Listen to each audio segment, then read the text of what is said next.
അയോധ്യ രാമക്ഷേത്ര സംഭാവന കൊള്ളയിൽ അറസ്റ്റ് ചെയ്യപ്പെട്ട പ്രതികളുടെ വീടുകളിൽ റെയ്ഡ് നടത്തിയ പ്രത്യേക അന്വേഷണ സംഘം. കേസിൽ നിർണായക തെളിവുകൾ ശേഖരിക്കുന്നതിന്റെ ഭാഗമായാണ് 8 പോലീസ് സംഘങ്ങൾ ഒരേ സമയം റെയ്ഡിനിറങ്ങിയത്.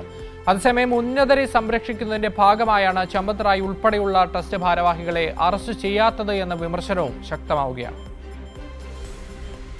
ക്ഷേത്ര ട്രസ്റ്റിന്റെ മുൻ ജനറൽ സെക്രട്ടറി ചമ്പത് റായുടെ ഡ്രൈവർ ടിന്നു യാദവ്, പണം എണ്ണുന്നതിന് മേൽനോട്ടം വഹിച്ചിരുന്ന മുൻ ബാങ്ക് ജീവനക്കാരനും ഉൾപ്പെടെയുള്ളവരാണ് സംഭാവന കൊള്ളയുമായി ബന്ധപ്പെട്ട് അറസ്റ്റിലായത്.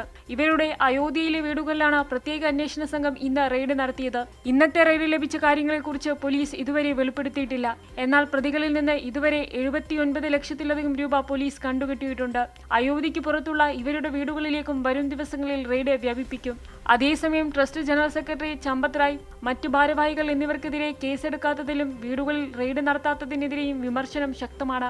ഉന്നതരെ സംരക്ഷിക്കുന്നതിന്റെ ഭാഗമായി വിശ്വാസികളുടെ കണ്ണിൽ പൊടിയിടുകയാണ് BJP സർക്കാർ ചെയ്യുന്നത് എന്നാണ് പ്രതിപക്ഷ വിമർശനം. അതേസമയം ശതകോടികളുടെ സാമ്പത്തിക കൊള്ളയുടെ വിവരങ്ങൾ പുറത്തുവന്ന് ആഴ്ചകൾ പിന്നിടുമ്പോഴും പ്രധാനമന്ത്രി നരേന്ദ്രമോദി വിഷയത്തിൽ മൗനം തുടരുകയാണ്. കൈരളി ന്യൂസ്, ദില്ലി.